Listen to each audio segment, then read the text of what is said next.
Terima kasih karena kamu sudah mengklik video ini. Dan selamat karena kamu telah menjadi angkatan Sobat Cerdas pertama yang selalu tahu lebih dulu bersama sebarinfo.id.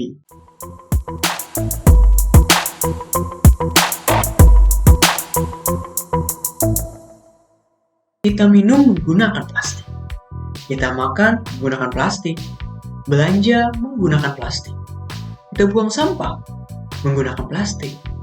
Plastik adalah superhero? Tapi kenapa jadi seperti ini ya? Percaya nggak percaya, plastik memang dulunya diciptakan untuk menyelamatkan bumi.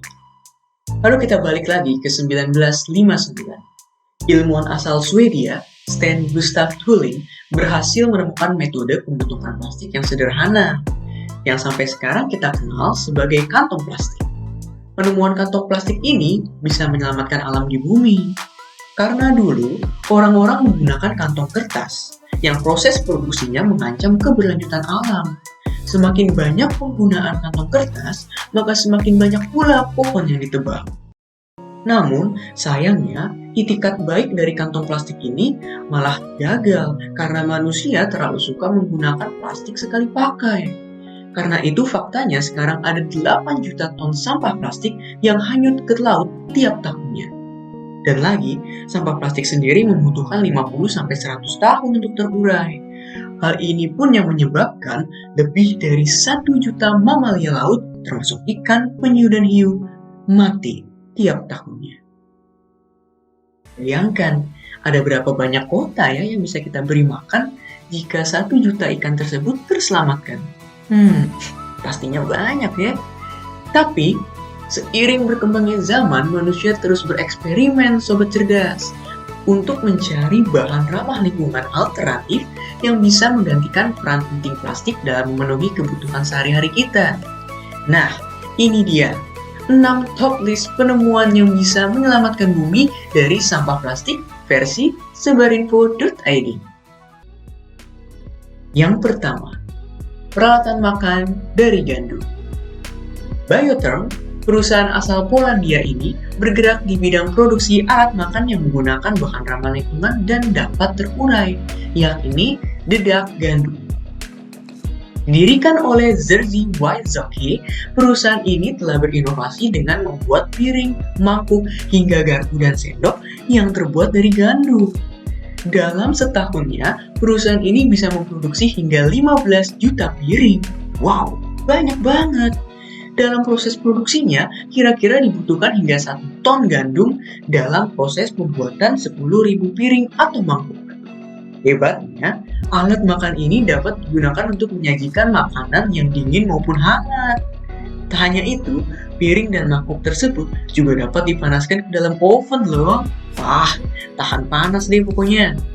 Terbuat dari 100% gandum alami, mangkuk ini tentunya lebih mudah terurai. Hanya dalam waktu 30 hari, lebih cepat dan lebih ramah lingkungan. Hal ini juga yang membuat wadah makan ini dapat dimakan loh. Jadi nggak perlu repot-repot cuci piring deh. Selesai makan, makan aja piringnya. Yang kedua, edible cutlery. Masih tentang gandum nih Sobat Cerdas. Sekarang kita berkunjung ke India. Seorang cendekiawan dari India, Narayana Pesapati, mendirikan Bekis. Startup yang ia dirikan ini menciptakan sebuah terobosan baru tentang sebuah sendok makan yang aman untuk dimakan. Sendok unik ini diberi nama edible cutlery, yang terbuat dari campuran tepung sorghum, beras, dan gandum. Diremas dengan air panas dan kemudian dipanggang dalam cetakan. Yang membuatnya berbeda dari produksi Biotherm Polandia, sendok unik ini memiliki varian rasa polos, manis, hingga gurih. Dalam versi rasa manis, ada pilihan rasa vanila, stroberi, dan rasa lain. Dalam versi rasa gurih, terdapat pilihan rasa dari kombinasi garam, lada, bumbu India, dan tanpa bumbu tambahan. Selain itu, ada juga sendok dengan rasa seperti kayu manis, lada hitam, hingga jahe. Wah, kalau gini sih nggak perlu lauk lagi. Cukup makan sendok dan nasi deh. Nggak cuma itu, sendok ini juga bertahan hingga 3 tahun jika terus disimpan dalam kemasannya. Dan jika dipakai, sendok ini hanya butuh waktu 5 hari ketika dibuang untuk terurai. Saat ini, perusahaan Becky sudah memproduksi lebih dari 800.000 sendok per harinya loh. Wah, ini sih industri besar. Yang ketiga, edible film, atau biasa kita sebut sebagai plastik yang bisa dikonsumsi.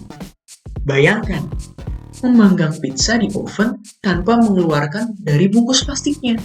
Karena plastik yang membungkus pizza tersebut sudah terbuat dari tomat, dan ketika dipanaskan, plastik tomat akan meleleh dan menjadi saus tomat di atas pizza itu. Bahan ini sudah ada dan dikembangkan oleh peneliti Embrapa, Brazil. Mereka membuat edible film atau plastik yang bisa dikonsumsi dari berbagai makanan, seperti bayam, paya, jambu biji, tomat, dan masih banyak lagi deh pokoknya yang bisa digunakan sebagai bahan bakunya. Bahan tersebut memiliki karakteristik fisik yang mirip dengan plastik konvensional lainnya, seperti ketahanan, tekstur, serta kemampuan melindungi makanan itu sendiri. Tapi, karena dapat dimakan, membuat ide ini menjadi prospek bisnis baru di industri pengemasan. Bayangkan ada saset sup bisa larut dengan isinya dalam air mendidih, atau ayam potong yang dibungkus plastik berbahan dasar bumbu dan buah-buahan. Nah, kalau gini mah tinggal rebus ayamnya, nggak perlu beli lagi bumbu terpisah. Namun, sampai saat ini, plastik berbahan baku buah-buahan tropis ini masih dalam proses penelitian dan belum bisa diproduksi secara massal. Yang keempat, I'm not plastic. Kalau di Brazil membuat plastik dari buah-buahan, Indonesia nggak kalah hebat. Kevin Kumala, pendiri Avani Eco. Kevin bersama rekannya berhasil menciptakan bioplastik dari serat ketela pohon, atau yang kita kenal sebagai singkong. Hebatnya, plastik singkong ini dapat larut dalam air loh, bahkan aman untuk diminum. Singkong sendiri dipilih karena produksinya jauh lebih banyak dan murah. Kekayaan dan pertumbuhan singkong di Indonesia pun lebih cepat. Produksi singkong pada data 2015 saja sudah mencapai 24 juta ton per tahunnya. Tapi, masalahnya, walau plastik ini adalah karya anak bangsa, bioplastik singkong ini justru lebih banyak mendapatkan apresiasi di luar negeri. Bahkan, lebih banyak dipesan juga dari negara asing. 80% diekspor, kebanyakan ke Australia. Walah, yuk sobat cerdas, mulai sekarang kita lebih menghargai karya anak bangsa ya. Yang kelima, Loliware. Biasanya nih, setelah kita minum, sedotan langsung dibuang kan? Eits, tapi sedotan ramah lingkungan ini nggak perlu lagi dibuang. Makan aja.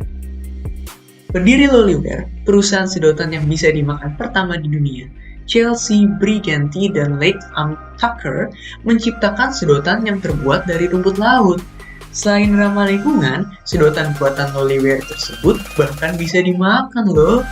Selain bisa dimakan, sedotan ini juga bisa dijadikan sebagai pupuk tanaman melalui pengkomposan. Bahkan, apabila sedotan tersebut rusak, akan menjadi limbah makanan dan tidak berbahaya untuk lingkungan. Sedotan ini juga mampu bertahan dalam minuman hingga 24 jam. Sedangkan apabila belum dibuka atau masih dalam kemasannya, sedotan ini bisa bertahan hingga 2 tahun loh. Uniknya, sedotan ramah lingkungan ini punya berbagai macam rasa, seperti jeruk, vanilla, sparkling ocean. Unik ya, bisa minum sambil ngemil sedotan deh. Yang keenam, OHO. Ya, kira-kira begitulah sebutannya.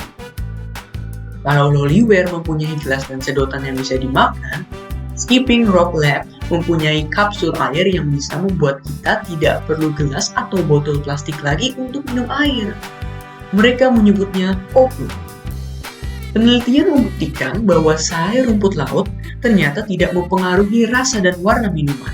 Akhirnya, sari itu pun dimanfaatkan Skipping Rope Lab menjadi semacam agar-agar sebagai wadah yang nantinya bisa diisi air minum. Berbentuk seperti gelembung, air minum itu bisa dikonsumsi dengan wadahnya yang berbentuk membran. Selain itu, bentuknya bisa menyesuaikan tempat dan ringan. Wah, keren juga nih, udah kayak di masa depan aja. Untuk membuat OVO sendiri, air dibekukan terlebih dahulu, kemudian dienkapsulasi untuk memudahkan proses dan mencegah air itu tercampur dengan material membrannya. Membran yang digunakan pun untuk membungkus OVO ini terbuat dari kalsium klorida dan alga hijau. OVO memiliki sifat mudah terurai dan aman untuk dikonsumsi. Tak hanya air mineral, OVO sendiri telah memiliki variasi minuman lain loh, seperti jus. Harga bahan baku pembuatannya pun tergolong sangat murah kalau dibandingkan dengan pembuatan satu botol plastik. Kalau gini sih, pengeluaran pabrik bisa dipangkas, konsumen pun bisa puas. Nah, gimana Sobat Cerdas? 6 penemuan yang bisa menyelamatkan bumi dari sampah plastik tersebut. Keren bukan? Kalau kamu terus mau selalu tahu lebih dulu dengan info dan fakta menarik lainnya, jangan lupa subscribe ya. Dan jangan lupa share juga ke teman kamu, biar kita sama-sama jadi sobat cerdas bersama seberinfo.id.